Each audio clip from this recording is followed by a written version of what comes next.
নমস্কার, educational zone চ্যানেলে সবাইকে স্বাগত জানাই। West Bengal school service commission যে সেকেন্ড এসএলএসটি নোটিফিকেশনটি বের করেছিল তার ফর্ম ফিল আপ শুরু হয়ে গেছে। আমাদের চ্যানেলে কি করে ফর্ম ফিল আপ করতে হয় তার স্টেপ বাই স্টেপ আমরা দিয়ে দিচ্ছি, সেখান থেকে দেখে নেবেন।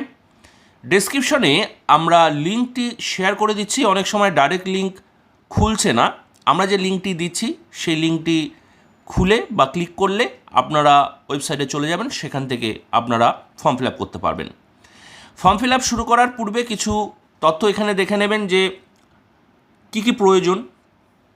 এখানে যারা আগে ফার্স্ট এসএলএসটি দিয়েছেন তাদের জন্য একটি সুবিধা আছে, বয়সের ছাড় পাওয়ার জন্য তারা তাদের অ্যাডমিট কার্ডটি নিয়ে বসবেন এবং এখানে সিগনেচার এবং ফটো আপলোডের জায়গায় একটু দেখে নেবেন ভালো করে। এখানে বলা আছে যে ফটো এবং সিগনেচার একসাথে থাকার কথা, সেখানে ভালো মতো ফটো সিগনেচার একসঙ্গে মার্চ করে তৈরি করে নেবেন, তারপরেই ফর্ম ফিল আপ করতে বসবেন এবং যাবতীয় যে ডকুমেন্টসগুলো প্রয়োজন সেই ডকুমেন্টসগুলো নিয়েও কিন্তু একবারে ফর্ম ফিল আপ করতে বসবেন।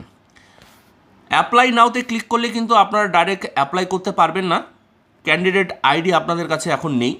ক্যান্ডিডেট আইডি তৈরি করার জন্য আপনাদের প্রথমে যেতে হবে উপরে, এখানে রেজিস্টার বলে অপশন আছে, রেজিস্ট্রেশন অপশনে গিয়ে আপনারা উপরে দেখবেন ডান দিকে রেজিস্টার অপশন আছে, সেই রেজিস্টার অপশনে গিয়ে আপনারা সেখানে ক্লিক করলেই সেখান থেকে ফর্ম ফিল আপ করতে পারবেন।